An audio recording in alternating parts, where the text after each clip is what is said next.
हामी आज होटेलमा आएर बस्न लागेको है काठ पुग्यौँ हामी बस्ने होटल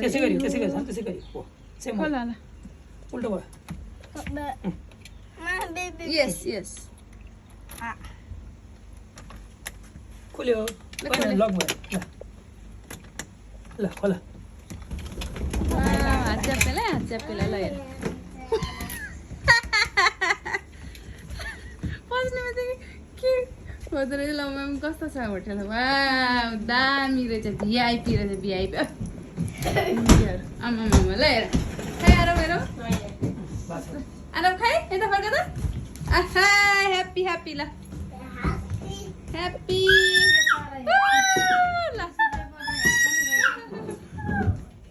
हजुर